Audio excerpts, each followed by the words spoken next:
வணக்கம் உறவுகளே. அம்மு இலையால் தமிழ் நாவலுக்கு உங்களை வரவேற்கிறோம். கோட்டைகளை கதைகளாக்கி கதைகளை கோட்டையாக்கும் பேரின்ப தேடல் கேட்கும் கதைகளுக்கு உண்டு. அது போன்ற மென்மையான காதல் கதைகளை தொடர்ந்து கேட்டு ரசிக்க அம்மு இலையால் யூடியூப் சேனலை சப்ஸ்கிரைப் செய்து கொள்ளுங்கள். எங்க கதை உங்களுக்கு பிடிச்சிருந்தா லைக் பண்ணுங்க, ஷேர் பண்ணுங்க. கதையை பத்தின கருத்துக்களை கமெண்ட் பண்ணுங்க. இன்னைக்கு நாம கேட்க போற கதை ஜீவன் என்னவனுக்காக. கதையின் குரலாய் நான் உங்கள் காமாட்சி. வாங்க கதைக்குள்ள போகலாம். அத்தியாயம் 18. என்ன அப்படி பாத்துட்டு இருக்கீங்க? அன்னைக்கு உங்களை இந்த வேலைய செய்ய வைக்கலாம்னு தான் நினைச்சேன். கடைசியில அது எங்கேயோ போய் முடிஞ்சிருச்சு என்றவள் ஆடவனின் கைப்பிடித்து அருகில் அமர்த்தினாள். இவங்க கூட எல்லாம் பேசுவீங்களாமே, என்ன பேசுவீங்க என்ற பெண்ணின் மீது இருந்த பார்வை சிதறவில்லை தரணீஸ்வரனுக்கு. காலை கம்பெனி சென்றவன் மதியம் வரை தாக்கு பிடித்தான். அதற்கு மேல் முடியாமல் கிளம்பலாம் என்றவன் எண்ணத்தை சிதைத்து மாலை 4 மணி வரை இருக்க வைத்து விட்டாள் அகல்யா. மனைவியை திட்டிக் கொண்டு வீடு வந்து சேர்ந்தவன் வீட்டிற்குள் கால் வைக்க, எப்ப பாரு முட்டை போடுற கோழி மாதிரி மூளையில உட்கார்ந்துட்டு என்று இழுத்து சென்றாள் தோட்டத்திற்கு. என்ன அவசரம் அகல்? ட்ரெஸ்ஸ மாத்திட்டு வரேன். மாத்த போறேன்னு அங்கேயே படுத்துடுவீங்க. உங்களை பத்தி தெரியாதா? இனிமே ராத்திரிய தவிர மீதி நேரம் எல்லாம் நீங்க அந்த ரூம் பக்கம் போக கூடாது. அழுது புலம்பி தண்டனை கொடுத்ததெல்லாம் போதும். எந்த பாவமும் பண்ணாம பல வருஷமா தண்டனை வாங்கிட்டு இருக்க இந்த வாயில்லா ஜீவன்களுக்கு சாப விமோசனம் கொடுங்க என்றவள் எண்ணம் எதுவென்று கண்டுபிடித்தவன் உணர்ச்சிகளை கொட்டாமல் நின்றிருந்தான். உடனே மாற்றிக்கொள்வது கடினம் என்பதால் அவனை மாற்றும் பொருட்டு தொடர்ந்து பேசிக் கொண்டிருந்தாள். மங்கையின் பேச்சில் உடல் தளர்ந்து செவி மடுக்க ஆரம்பித்தான். பெருசா ஒண்ணுமில்ல, வீட்டுக்கு ஒரே பையனா போயிட்டதால கூட பேச என் வயசுக்கு ஏத்த ஆள் இல்ல. அதனால இவங்க எல்லாரையும் என் கூட பிறந்தவங்களா நினைச்சு மனசுல தோன்றத பேசிட்டு இருப்பேன். இப்ப என்ன தோணுது என்றவளுக்கு அவன் புன்னகையை பதிலாக கொடுத்தான். பேசுங்க. இத்தனை நாள் நீங்க பேசாம உண்மையாவே ரொம்ப கஷ்டப்பட்ட ஜீவன்கள் இவங்கதான். பூக்க போற ஒரு நாளை கொண்டாட ஆள் இல்லாம எப்படி வாடி போய் இருக்குன்னு பாருங்க. நீர் கொடுக்காத ஊட்டச்சத்தை உங்க வார்த்தை கொடுக்கும். நீங்க இவங்க எல்லாரையும் பார்த்து புன்னகைச்சா போதும், மறுபடியும் பூவா சிரிப்பாங்க. இந்த பூவோட உயிர் வேர் நீங்க தான் தரணி. பாவம், உயிர் பிச்சை கேட்டு கடைசி விளிம்புல இருக்க இத்தனை உயிர்களையும் கொன்னு புதைச்சிடாதீங்க என்ற மனைவியின் விழி அகன்றதில்தான் அவன் புதைந்து விட்டான். முட்டக்கண் அழகில் பேச்சை தொடர்ந்தாள். தொலைஞ்ச உங்களோட உணர்வுகள் மாதிரிதான் இதுங்களுக்கும். கொஞ்சமாவது பேச்சு கொடுத்து பாருங்க, நீங்களே நான் சொன்ன எல்லாமே உண்மைன்னு நம்புவீங்க என்று பதில் மொழியாமல் அவன் பார்வையால் அவளுக்குள் நீண்ட தூரம் பயணப்பட்டான். அவன் பயணம் தன்னுள் என்பதை அறியாதவள் உடலை அசைத்து இயல்புக்கு மீட்டு வர எதுவும் பேசாமல் படுத்து கொண்டான் அவள் மடியில். ஐயோ, என்ன இது? எந்திரிங்க, ஒரே மண்ணா இருக்கு. நேற்று தரணியை இதில் ஈடுபட வைக்க நினைத்தவள் தோட்டத்திற்கு தேவையான அனைத்தையும் வாங்கி வைத்திருந்தாள். அதில் அதிக அளவில் இடம்பெற்றிருந்தது மணல்கள். கணவனை அந்த இடத்தில் அமர வைத்து பேசிக் கொண்டிருந்தவள் மணலை ஒவ்வொரு தொட்டியிலும் நிரப்பிக் கொண்டிருந்தாள். செம்மண் கருமண் இரண்டும் அவள் ஆடையில் ஒட்டியிருந்தது. அதிலே அவன் படுத்துக்கொள்ள மேனி முழுவதும் மண் ஒட்டி இருந்தது. துணையாளின் பேச்சில் பெரிதாக மறுப்பில்லாததால், எனக்கு எல்லாமே புரியும் அகல், ஆனா வெளியே வந்து நடிக்க விரும்பல. மனசு முழுக்க என்னன்னு சொல்ல முடியாத ஒரு வலி குத்திக்கிட்டே இருக்கும். எந்த இடத்துல தரணி தப்பு பண்ணான்னு ஒவ்வொரு தடவையும் யோசிச்சு பார்த்து என் மேல நானே கோபப்பட்டுப்பேன் என்றவன் எழுந்து அவள் கன்னத்தை சிறைப்பிடித்தான்.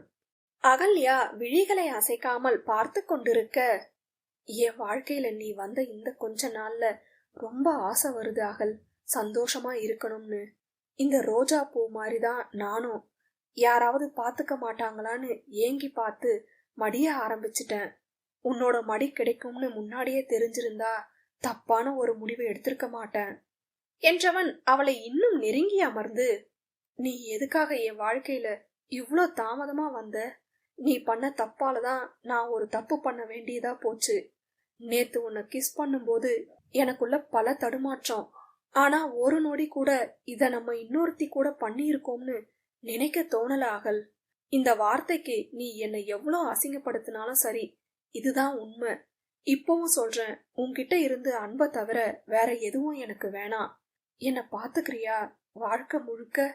என்ற தரணீஸ்வரன் கண்களில் எப்பொழுது கொட்டட்டும் என்ற கேள்வியோடு உப்பு நீர் காத்து கொண்டிருந்தது.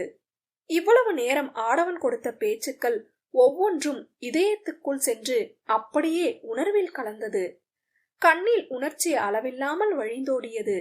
மனதில் அவள் ஆசைக்கான தேடல் இவன் இல்லை என்ற எண்ணம் மறைந்து இவனுக்குள் நான் இவனாக இருக்கிறேன் என்ற எண்ணம் உருவானது.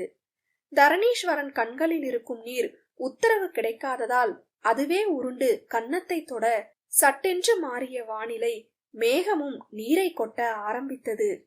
மிக மெல்லிய தூறல்கள்தான் என்றாலும் ஒரு இடம் பாக்கி இல்லாமல் பூமியை ஆக்கிரமித்தது.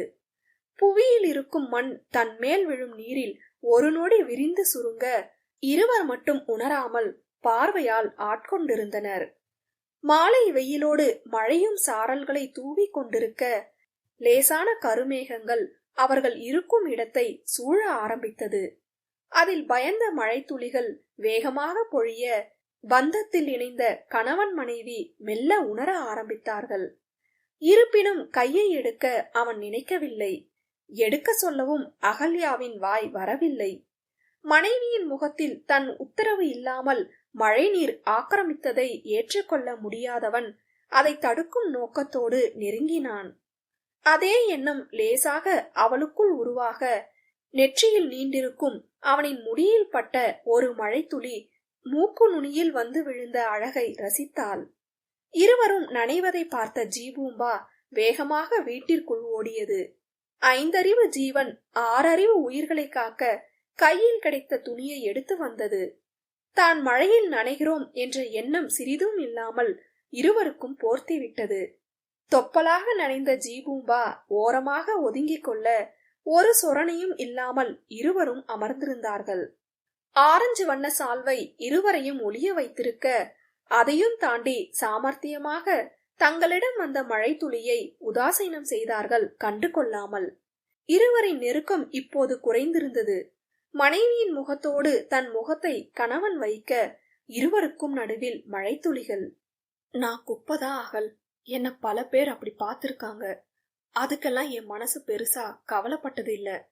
ஆனா நீ எப்படி நினைக்கிறன்னு நினைக்க கூட ரொம்ப வலிக்குது. என்ன ஒதுக்கி வைக்காம சுத்தப்படுத்தி ரசிக்கிறியா என்ற தரணீஸ்வரனின் உதடுகள் பேச்சை நிறுத்தியது அவள் நெற்றியில் முத்தமிட்டதால்.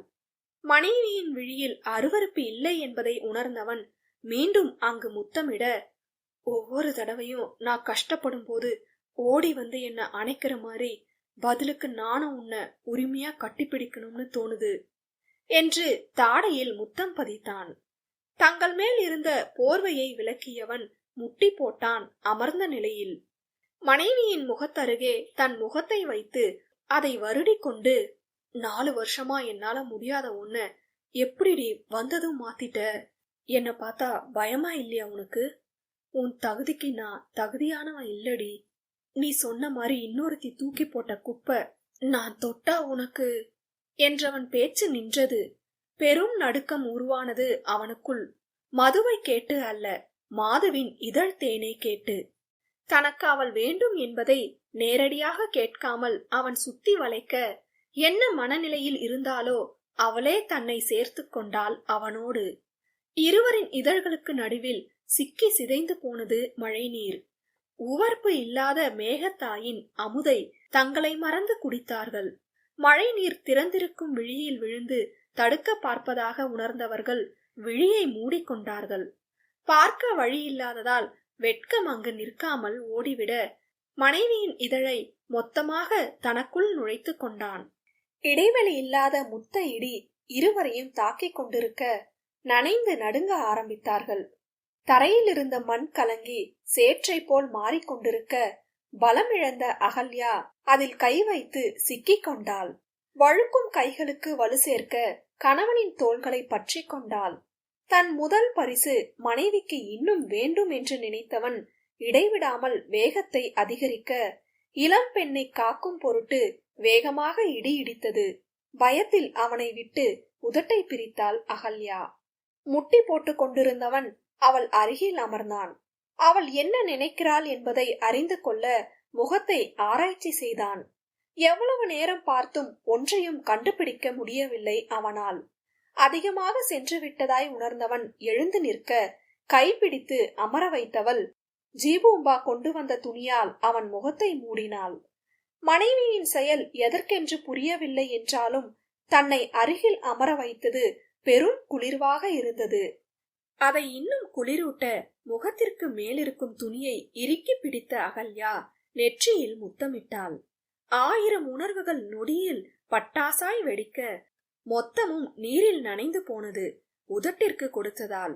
நடுவில் நூலாடை மட்டும் இல்லாமல் இருந்திருந்தால் இன்னும் குளிரெடுத்திருக்கும் இரு இதழ்களுக்கும். மழைநீர் மேகத்தை உதறி தள்ளி பூமிக்கு சொந்தமானதை போல் இருவருக்குள்ளும் இருந்த அனைத்தும் விலகி காதலின் முதல் தருணம் உருவாகியது. இளையவனின் உணர்வுகளை விட தன் முகத்தில் இருக்கும் ஆடைதான் பெரும் தடைக்கல்லாக தெரிந்தது. அதை எடுக்க தரணீஸ்வரன் முற்பட இறுக்கமாக பிடித்து கொண்டவள் தாடையில் முத்தமிட்டாள். முகம் பார்க்க முடியாமல் தவித்தவன் தன் கைகளால் அவளை சிறைப்பிடித்துக் கொள்ள இந்த முறையும் தாடைக்குத்தான் குறிவைத்தாள். முத்தம் 2ஆம் முறையாக இனிக்கப் போகிறது என்ற ஆர்வத்தில் அவன் இருக்க, ஆ லயா என்று முணுமுணுத்தான். என்ன பெயர் இது என்று ஒரு நொடி தன் முகத்தை பின்னெடுத்தவள் தன்னுடைய பெயரின் பிற்பகுதி என்பதை உணர்ந்து அவன் ஆசை போல் இனிக்க செய்தாள் முகமெங்கும். வலியில் கத்திக்கொண்டே அவள் பெயரை கூறியவன் முதல் 2 எழுத்தை மட்டும் வலியோடு சேர்த்துவிட அழகாக மனைவிக்கு ஒரு பெயர் உருவானது. மழைநீர் ஓய்வெடுக்க விரும்பி தன் இயல்பை சற்று குறைத்து கொள்ள ஆடவனின் கைகள் வேகம் எடுத்தது. கைகளின் உதவியால் மனைவியை தன்னோடு சேர்த்து கொண்டவன் அவள் அழகை தொட்டு ரசித்துக் கொண்டிருந்தான். கை கொடுக்கும் அழுத்தத்தில் இயல்புக்கு மீண்டவள் அவனை விட்டு விலகி அமர ஒரு நொடி கூட தாமதிக்காமல் தன்னோடு சேர்த்து அணைத்து கொண்டான். இயல்பு நிலைக்கு மீண்டவள் மனம் என்ன செய்து கொண்டிருந்தாய் என்பதை படம் போட்டு காட்ட சங்கடத்தோடு தன்னை சிறைப்பிடித்திருக்கும் கைகளை எடுத்து விட்டாள். அதை உணரும் நிலையில் இல்லாத தரணீஸ்வரன் தன் முகத்தில் இருக்கும் ஆடையை விலக்கி அவளை தன்னோடு ஒட்ட வைத்துக் கொண்டான். காந்த விழிகள் ஓயாமல் அவள் விழியை மொய்க்க சங்கடத்தில் அதை தவிர்த்தவள் தாக்கு பிடிக்க முடியாமல் அதில் பயணிக்க ஆரம்பித்தாள். கை விரல்கள் கன்னத்தோடு விளையாடி கொண்டிருக்க அந்த கைகளை சிறைப்பிடித்துக் கொண்டிருந்தது அகல்யாவின் கைகள். முகம் முழுவதும் இருவருக்கும் ஈரமாக இருக்க சூடான வெப்பம் இரு உடலையும் ஆக்கிரமித்தது போன்று இருந்தது. லயா என ஒருமுறை அவன் உருவாக்கிய பெயரை சொல்லி பார்க்க பிடித்து போனது கேட்டவளுக்கு. லயா இந்த முறை சொல்லி பார்க்காமல் தன் மனைவியை அழைக்க ரசித்துக் கொண்டிருப்பதால் புரியவில்லை பாவைக்கு. லயா என்று அழைத்தவன் அசுர வேகத்தில் தன் முகத்தோடு அவள் முகத்தை சேர்க்க திடுக்கிடும் ஓசையோடு விழிகள் அவன் விழியை கண்ணெடுக்காமல் பார்த்தது. என் கூட எப்பவும் நீ இருக்கணும் இதோ என்றவன் நொடி இடைவெளியையும் குறைத்து, இந்த முகம் என்னை இப்படி பார்த்துக்கிட்டே இருக்கணும். என் லயா தூக்கத்துல கூட என்னை பத்தி மட்டும்தான் யோசிக்கணும். என்னமோ கனவுல வர தேவதை மாதிரி தெரியுறடி. தூக்கம் கலைஞ்சா எங்கடா போயிடுவியோன்னு பயமா இருக்கு. என்ன நீ நல்லா பார்த்து பண்ணு தெரியும். இப்ப என் மனசுல ஓடுற கேள்வியெல்லாம் இந்த தேவதைய வாழ்க்கை முழுக்க நான் எப்படி பாத்துக்க போறேன்னு தான். என்னை பார்த்துட்டே இருக்க இந்த முட்டை கண்ணு என்னால ஒரு நாளும் கலங்க கூடாது. நான் சாகும்போது கூட இந்த கண்ணு என்னை பார்த்து சிரிக்கணும்.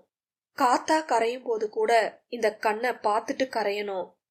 லவ் யூ லயா, லவ் யூ, ரொம்ப ரொம்ப லவ் யூ என்றவன் உணர்வுகள் மொத்தமும் இதழ் வரைக்கும் வந்துவிட சிறிதும் சிதறவிடாமல் அவள் இதழ் வழியே இதயத்திற்கு அனுப்பினான். காதல் நெருப்பு அவள் மேனியில் பட்டென்று பத்திக் கொள்ள பெண் மனதை குளிர்விக்க மேகத்தாய் மீண்டும் மழையை அனுப்பி வைத்தாள். இந்த முறை வரும்போது வேகமாக வந்தது. இருவரின் மீதும் அசுர வேகத்தில் விழ தோற்று அதை வெற்றி பெற வைக்க விரும்பாதவர்கள் ஏளனம் செய்தார்கள் பிரியாமல். மழை நீரோடு கணவனின் இதழ் நீரும் சங்கமிக்க திணறிப் போனால் மூச்சு விட முடியாமல். உணர்வுகள் போட்டி போட்டாலும் உயிர் தேவை என்பதால் விலக விட்டு கொடுத்தவன் மீண்டும் அவள் முகத்தை தன்னோடு சேர்த்து, நீ என் வாழ்க்கையில லேட்டா வந்ததுக்கான தண்டனையா இனி வாழ்க்கை முழுக்க கொடுத்துக்கிட்டே இருப்பேன். மரியாதையா எல்லாத்தையும் வாங்கிக்கோ, இல்லனா இந்த குடிகார நடவடிக்கை ரொம்ப மோசமா இருக்கும் என்ற தரணீஸ்வரன் இந்த முறை கதாநாயகனாக அல்லாமல் வில்லனாக மனைவியின் இதழை சிறைப்பிடிக்க முயன்றான். அந்த அழகிய வில்லனை நகைச்சுவை நடிகனாக மாற்றியது ஜீபூம்பா. வெகு நேரமாக அவர்களை கவனித்துக் கொண்டிருந்த ஐந்தறிவு ஜீவன் இந்த முறை வேறொரு துணியை எடுத்து வந்து அகல்யா மீது மட்டும் போத்தியது. இதழ் ஒத்தடம் கொடுக்க சென்றவன் அதை வீணாக்கினான் துணிக்கு கொடுத்து. சப்பென்றானது அவனது உணர்வுகள். நூல் ஆடைக்குள் இருந்தவள் கமுக்கமாக சிரித்துக் கொண்டிருக்க வெறி கொண்டு முறைத்தான் தன் தம்பியை தரணீஸ்வரன்.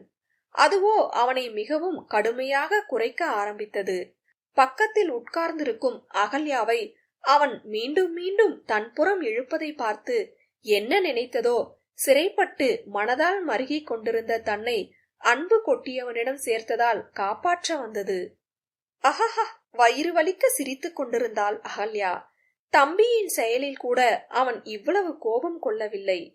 மனைவியின் சிரிப்பில் கோபமெல்லாம் அவள் மேல் சென்றது. மழை நீரில் ஊறி போயிருந்த மண்ணை அள்ளி மனைவி மீது அடித்தான்.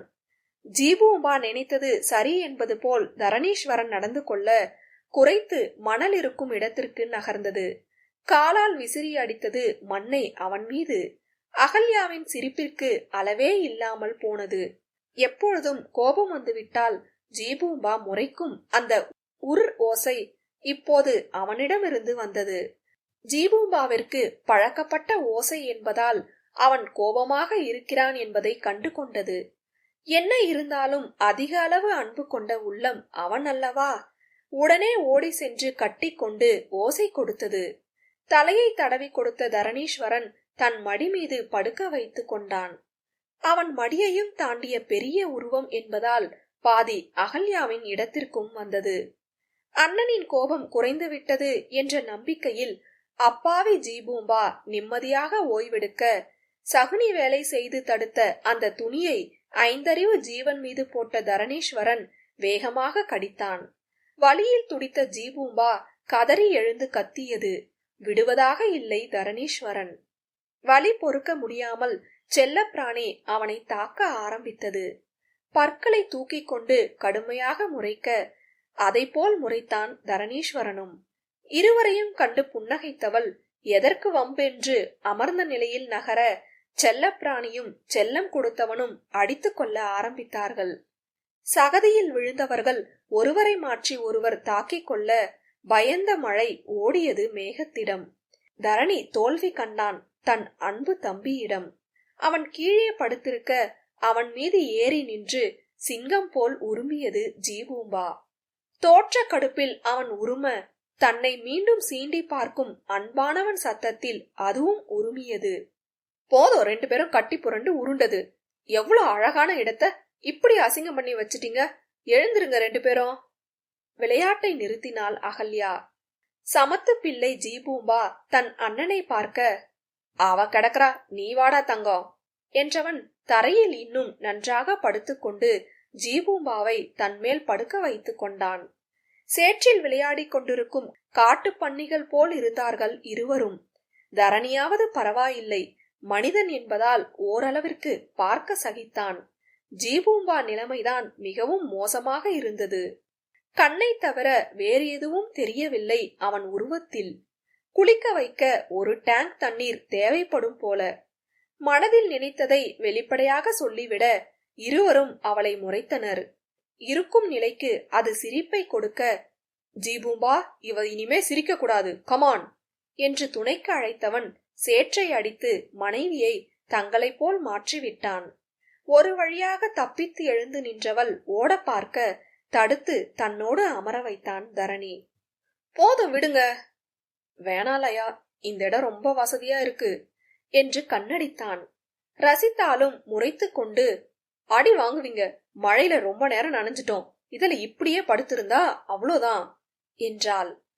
எவ்வளோதான் லயா என்றவன் கைகள் சும்மா இருக்காமல் அவள் இடையில் நடைபழகி கொண்டிருக்க அதில் அடித்து செயலுக்கு தடை போட்டவள், பாவம் பார்த்து கொஞ்சம் இடம் கொடுத்தா உடனே மடத்தை பிடிக்க பிளான் பண்ண வேண்டியது என முறைத்தாள்.